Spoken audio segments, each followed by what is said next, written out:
Coucou. Je vous fais mon petit retour à d'acte 32 puisque je suis revenue dans la rue. Euh, je voudrais commencer par des excuses officielles à tous mes frères et sœurs gilets jaunes que j'ai abandonnés pendant 1 mois et 3 semaines. Alors je me suis ressourcée, j'avais besoin. Je vous passerai sur les détails, mais j'ai l'impression que ma vie est une vie de gilet jaune. Quand on est un vrai gilet jaune qui pense qu'il fait partie de la famille, comme on dit, c'est au quotidien la lutte. C'est avec notre quotidien qu'on lutte. Et c'est avec les services sociaux, les administrations, les CCAS, etc., etc. Pour garder la dragée haute, pour rester fier de soi. Voilà, donc c'est ce que j'ai vécu ces dernières semaines avec de la dépression, etc. Donc j'ai pas pu être là. Mais je voulais leur dire que il n'y a pas une seconde, je m'en suis pas voulu. Voilà. Retour à la manifestation.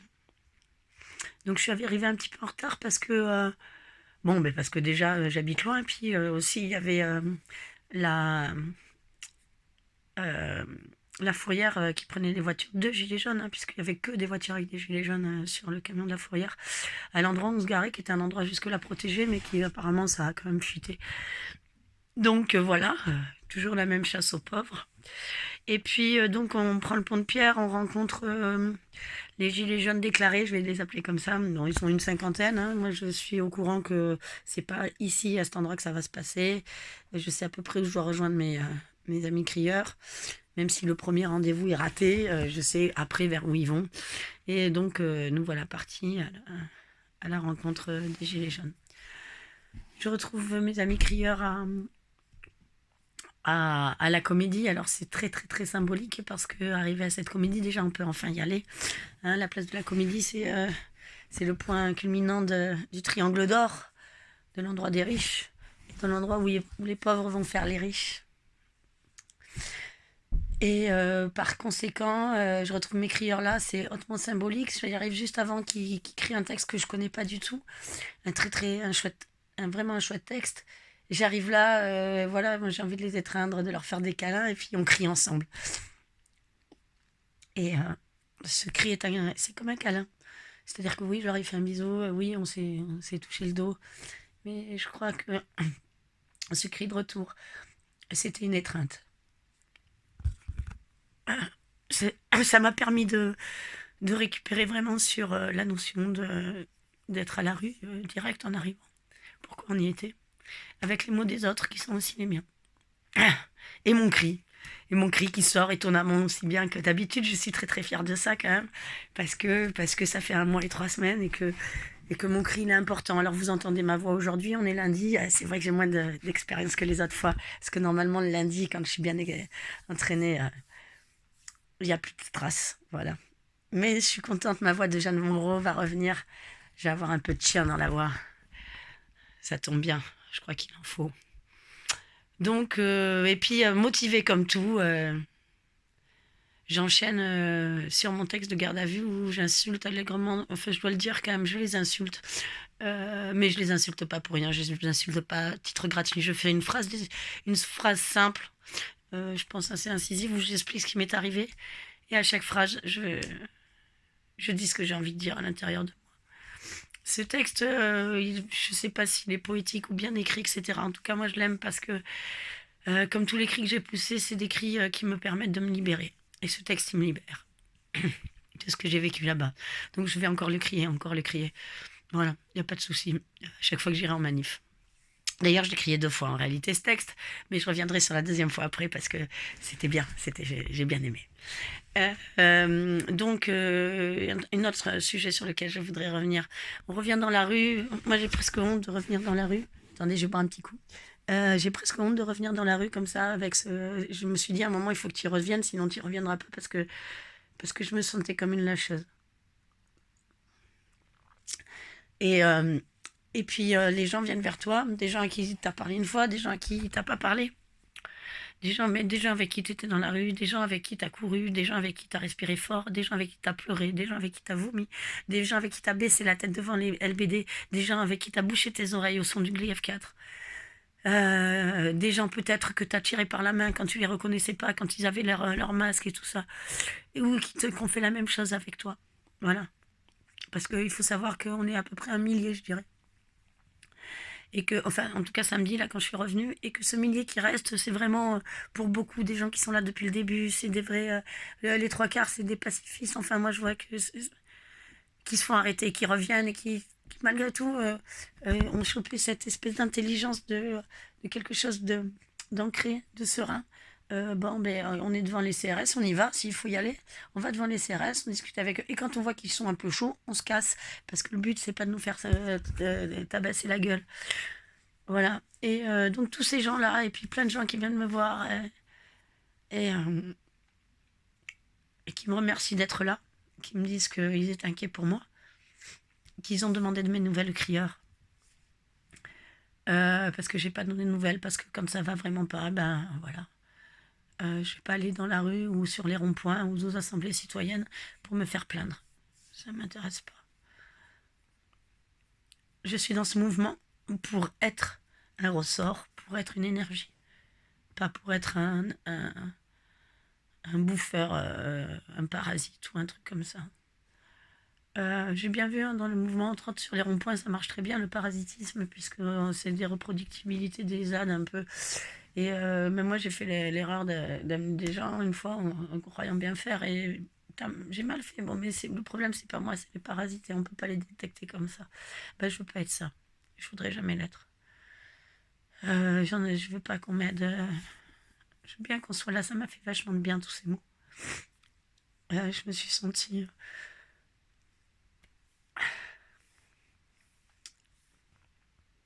Je me suis sentie euh, de nouveau dans cette notion hyper importante dans ce mouvement, qui est sortir du mépris et retrouver de la dignité. Voilà. Et ce que j'aime particulièrement, excusez-moi, je suis très émue, mais je suis d'autant plus émue que je trouve ça dur qu'on milite pour le climat, qu'on milite pour les femmes, qu'on milite pour tout un tas de choses, et qu'il fait 50 degrés, et qu'on en est à 66 femmes mortes cette année. Alors je trouve que c'est d'autant plus important ce qui s'est passé là, en tout cas pour moi, et de s'en sentir, euh, ouais, avoir sa place, être une guerrière, et c'est à juste titre, c'est à juste titre, avec les autres guerrières, avec les autres guerriers, les guerriers pacifiques, les guerriers de l'âme et de l'amour. Eh ben oui, ça m'a donné vachement de patates, ça m'a donné vachement de niaque, ça m'a fait un bien fou. Alors je vais remercier tous ces gens, et particulièrement Myriam de Clap. Voilà, des gens qui sont des gens en or, qui disent des phrases simples, mais qui savent toucher et qui savent faire monter. Et ça, c'est pas dans la vie qu'on le trouve. Voilà. Je vous dis tout ça parce que j'ai vraiment passé en plus à la suite de ça un week-end très difficile où j'ai été obligée de faire du stop sous la canicule et où les gens qui passent en grosse bagnole se foutent de ta gueule alors que toi t'es à 2 doigts de mourir. Voilà. Et où c'est qui s'arrête? C'est des gilets jaunes. Voilà. C'est ça qui s'arrête. C'est des gilets jaunes. D'ailleurs, je sais pas, ils verront peut-être pas ma vidéo jamais, mais si je peux dire mes gilets jaunes de la 63 là avec, je vous aime aussi quoi. Donc voilà, j'ai retrouvé cet amour fraternel et ça m'a fait un bien fou. Donc après, on a crié de très beaux textes d'Hugo, des textes de Louise Michel.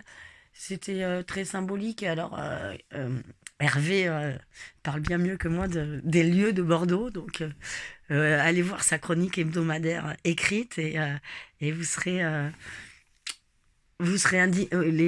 de cri seront indiqués. Et puis, on est revenu vers la Bourse, enfin on est passé par Père Berland. Je sais pas encore combien de kilomètres on a fait, mais en tout cas mes jambes ont ressenti que ça faisait 1 mois et demi qu'on n'y avait pas été. Et puis, euh, et puis donc on retourne vers la Bourse, et là, acte violent. Alors je voudrais parler de ce moment-là parce que moi j'ai particulièrement aimé. Hein. On arrive vers la Bourse et, euh, et bon, je sais pas ce qui se passe trop, mais en tout cas, il y a des gilets jaunes qui commencent à se mettre en travers de la route. C'est la fête du fleuve, ils n'ont pas été contents. On est passé par la fête du fleuve et c'était pas bien. Et puis le public, il n'était pas content non plus. On commence vraiment à avoir des problèmes avec des gens qui sont anti-gilets jaunes. Pourquoi ils sont anti-gilets jaunes? Parce qu'ils ont le cul dans leur graisse, ou ils ont encore le cul dans leur graisse. Je les invite, ceux qui ont encore le cul dans leur graisse, je les invite à regarder Le Pianiste. Ça donne un peu une idée de ce que c'est d'avoir le cul dans la graisse, et éventuellement d'être conscient et de rien faire. Bon, je vais me calmer, voilà. Pour ceux dont c'est même pas le cul dans la graisse, c'est ceux qui veulent avoir un rêve dans leur vie. L'imagination, ça se travaille pas. L'imagination, tout le monde en a, d'accord? Si vous en avez pas, c'est que vous voulez pas en avoir. Si vous voulez pas imaginer, c'est que vous êtes des putains de feignasses. Et si vous êtes des putains de feignasses, moi, j'ai rien à foutre de vous, sauf que quand vous êtes à côté de moi dans la rue, vous dites pas, oh, ils font chier chez les jeunes, des choses comme ça, parce que je vous jure,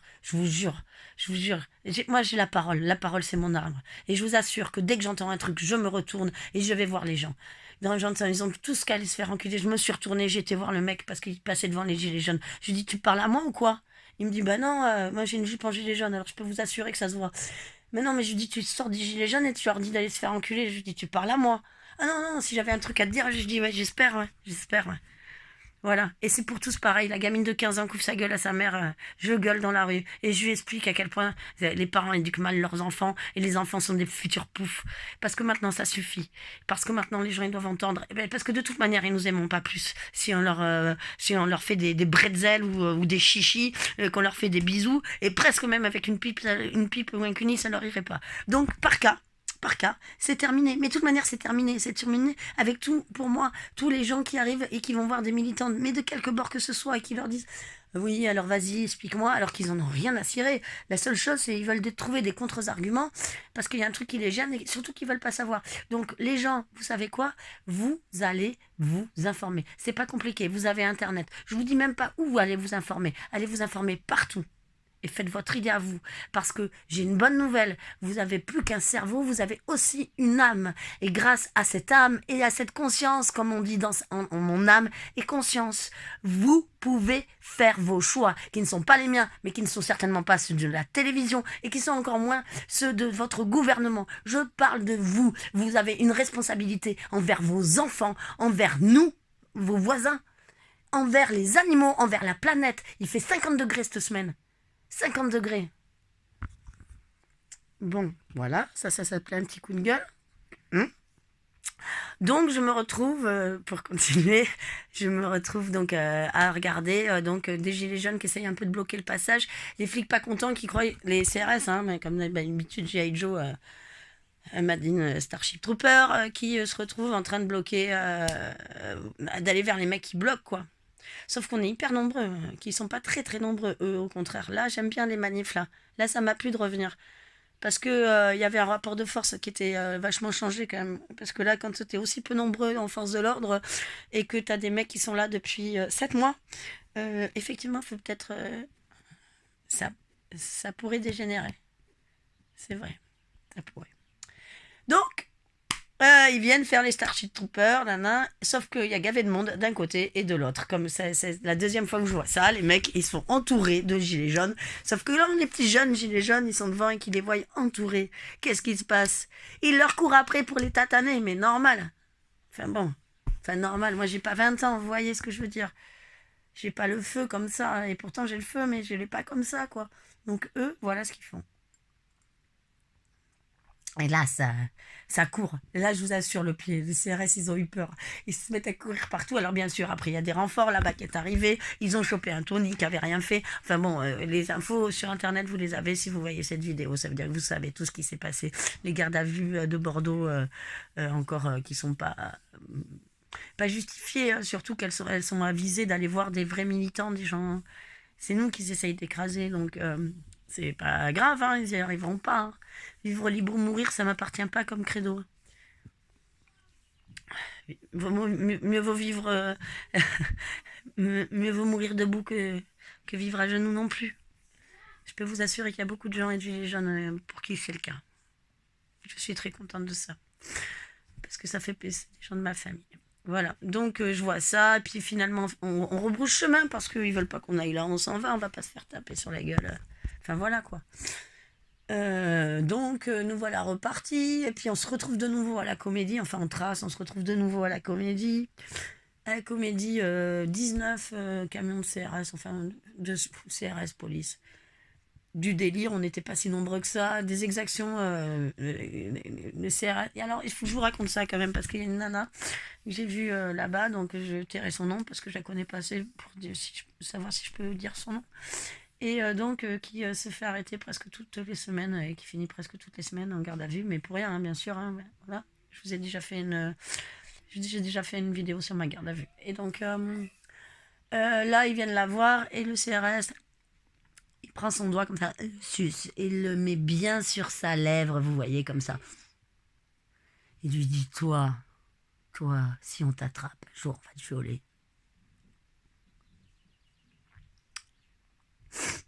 Voilà, voilà. Vous entendez ça? Vous entendez ça? Quand je vous dis dans la salle quand je suis arrivée dans la salle d'accueil, dans la garde à vue, ça sentait le viol. Ils sentent le viol, ces mecs-là. Ils ont des cas de viol sur le dos. C'est eux les assassins. C'est eux les assassins. Ils ont fait des touchés à des jeunes de 19 ans. Ils ont fait des touchés à des jeunes de 19 ans, mais vous vous rendez compte? C'est pas possible, quoi. Bon, voilà.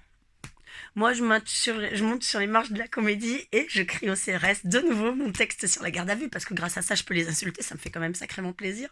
Mais intelligemment, on s'entend bien à ma sauce à moi, qui fait quand même des fois bien plus mal qu'une vieille insulte de merde, genre on va te faire enculer ou un truc comme ça. Surtout que, à mon avis, vu la longueur de leur matraque, la sodomie, c'est un truc qu'il y en a plus d'un qui doivent aimer. Voilà. Et ce qui ne me pose aucun problème, hein. J'ai plein de copains quand même la sodomie qui sont des gens extraordinaires. Donc, comme quoi, pour tous les connards homophobes, etc., vous devriez essayer, peut-être ça vous détendrait les nerfs du cul et qu'enfin vous verrez que la vie est belle. Voilà. Et donc j'écris un autre texte, j'écris deux textes. Bon, bien sûr, ils se retournent pas, ils font. Et bon, je les ai criés, moi je suis bien contente. Sur la Comédie, c'était bien, juste avec les mecs derrière. Et la magie, on rencontre qui? Un chef d'entreprise, un gilet jaune, qui a 25 employés dans son équipe. Donc c'est lui le chef. C'est une entreprise de plomberie, ça marche bien la plomberie. Et qui nous explique que lui, il est là parce qu'il trouve ça injuste, parce qu'il est issu d'une famille de prolétaires. Lui, il me dit, j'achète que des bagnoles en leasing à mes employés. Et parce qu'il me dit, t'as une bagnole en leasing, mais c'est un truc de fils de rien, quoi. Il me dit ce truc-là. C'est un truc pour aider les riches. Tous les mecs que tu vois ici au bar, là, ils ont tous des voitures en leasing. Mais parce qu'ils peuvent. Il me dit, moi, je m'achète une Cayenne il n'y a aucune de leurs bagnoles qui sont à leur dos, qui sont au nom de leur boîte. Moi, il me dit, quand je vais voir Mercedes ou Nana pour m'acheter une bagnole, je leur dis, ouais, mais tu m'enlèves ça en termes de prix. Hein. Et les mecs, ils me disent, non, ben, moi, je vais voir, il me dit, je vais voir Porsche à côté ou machin, j'en ai rien à foutre, quoi. Il me dit, alors je le fais parce que ce monde, il fonctionne comme ça, mais il me dit, c'est des enculés. C'est à cause d'eux. Et moi, il me dit, j'ai une petite boîte. Donc, il me dit, tous les week-ends, je suis dans la rue depuis décembre. Voilà. Alors tous ceux qui me racontent que dans la rue, il n'y a que des pauvres et non. Ouais, t'as raison, il y a plein de pauvres parce qu'il y a énormément de pauvres et qu'en plus on fait la chasse aux pauvres, donc il va y en avoir de plus en plus. Mais qu'on ne me raconte pas le truc des bourges. Vous voyez l'esprit vicieux qu'il y a avec cette bourgeoisie-là. C'est pas de la bourgeoisie, c'est même pas de l'élitisme, parce que quand on parle d'élitisme, on parle d'élite. Et une élite, elle vient de sa culture, de tout ce qu'elle a de supérieur finalement au reste de la population, de tout ce qui la rend supérieure ou plus puissante, on va dire. Eh bien, là, ce n'est pas une élite. Ce n'est rien que des gens qui ont pris le pouvoir. Ça n'a rien à voir avec la notion d'élitisme. Je peux vous dire que dans les Gilets jaunes, j'ai jamais rencontré sur ces dernières années autant de gens cultivés, issus de milieux aisés, que depuis que j'y suis. Ah, ça vous embouche un coin. Alors bien sûr, j'ai rencontré plus de pauvres aussi. Mais des pauvres, c'est tous les gens qui m'entourent. Voilà. Les bobos, je les connaissais déjà parce que j'ai fait plein de trucs avec les bobos et puis je sais pas, ils m'aiment bien. Alors ils viennent vers moi. Peut-être mon petit côté punk qu'ils n'arrivent pas à assumer et qui les rendrait plus courageux. Donc je les connaissais déjà. Mais là, depuis que je suis dans ce mouvement, je rencontre des démocrates. Vous voyez des gens comme ça qui savent pourquoi ils font ça. Donc, bah voilà, un peu magique le truc. On se retrouve quand même à partir un peu tard. Mais j'ai passé voilà, vraiment, j'ai passé une manifestation ultra vivante. Il faisait très chaud. Il faisait très très chaud. Mais c'était un super retour. C'était un super retour. J'étais tellement heureuse d'être avec tout le monde. Voilà, je me sentais à ma place et j'étais à ma place. Donc, c'est un peu tout ce que j'avais à vous dire, les frères et les sœurs jaunes. J'espère qu'un jour il y aura des ennemis qui regarderont mes vidéos pour que mes coups de gueule ils aient un intérêt, qu'enfin je puisse insulter des gens sur mes vidéos. Parce que oui, la psy c'est pas mal pour les riches, mais quand t'es pauvre, il n'y a rien de mieux que de dire d'insulter ceux qui te cassent les pieds à gorge déployée. Alors moi je suis très très pauvre, donc je vais bien gueuler ma haine contre ceux envers lesquels elle est. Je ne suis plus du tout l'ami d'aucun flic que ce soit. Car déjà, j'ai jamais été vraiment l'ami des flics. Hein. Je veux dire, je me suis fait draguer dans ma vie 1 ou 2 fois par des flics. Ils ont pris chétane, quoi. Il n'y a pas moyen, quoi. Tu peux pas être des forces miliciennes. C'est pas possible. Et oui, c'est tous des miliciens. En plus, donc je sais pas ce qui leur arrive, hein. Peu importe. Peu importe. Peu importe, je dirais. S'il y avait quelque chose de grave et qu'on avait moyen de les sauver, en tout cas pour l'instant, nos oppresseurs physiques en démocratie directe, ce sont eux. Voilà. Bon, mais voilà, c'est fini, hein, les frères et les sœurs jeunes. J'ai plus de voiture pour continuer la traversée lumineuse de ce que je vis. Le 7, je suis à Festoyon, je vais faire un atelier perma. Pour les frères et les jeunes, etc. Voilà, moi je voulais juste dire un dernier petit message. Je me suis formée à énormément de choses de bobo. J'ai fait de la permaculture. J'ai fait de la communication non violente. J'ai la base de communication non violente. J'ai fait de l'intelligence collective. Et j'ai fait tout un tas d'autres choses. Moi, je propose à qui veut. Mais par contre, il faut bien que ça me coûte pas d'argent. C'est-à-dire que ça me coûte pas d'argent en déplacement, que ça me coûte d'argent en rien. D'accord? Eh ben, moi, je sais que ces formations-là, elles comptent entre 800 et 2000 balles. Voilà, clairement. Donc, moi, je me suis formée à tout ça. Et avant, quand j'allais faire ces formations, les mecs, les boubos, là, ils me disaient, écoutez, c'est notre formation, divulguez pas. C'est terminé, parce qu'on vous le dit à chaque fois. Ok. Sauf que dans les formations, il y a moi, en pauvre, et c'est tout. Sinon, c'est que des bourges. Voilà. Donc ça reste entre eux. Et comme ils sont pas prêts à se bouger le cul plus vite que ce qui se passe, parce que finalement, ça va pas trop mal. Ah donc, voilà, moi, à partir d'aujourd'hui, je propose à qui veut de le former en permaculture. Ça veut dire que si vous avez une organisation où on peut faire des choses comme ça, moi, je veux former les pauvres. Voilà. Je veux que les pauvres, ils aient les clés de leur développement. Parce qu'aujourd'hui, il y a plus de pauvres qui ont les yeux ouverts que les autres. Voilà. Et puis, s'il y a des riches qui ont envie que je les forme. Mais il va falloir vous payer, les gars, parce que moi, je suis pauvre. Voilà. On est OK? On est OK. Donc, venez voir les ateliers à Festoyon, dans le Médoc. Je partage sur ma page l'affiche. Et au pire, je ferai une petite vidéo pour vous parler de ça. Ok, quand je serai un peu remise de la gorge, quand j'aurai vu où en est ma voiture, parce que je vous assure, c'est pas facile la vie. Et voilà. Et on n'est jamais seul. On n'est jamais seul. Même si la vie c'est dur, etc. On n'est jamais seul quand on est une famille.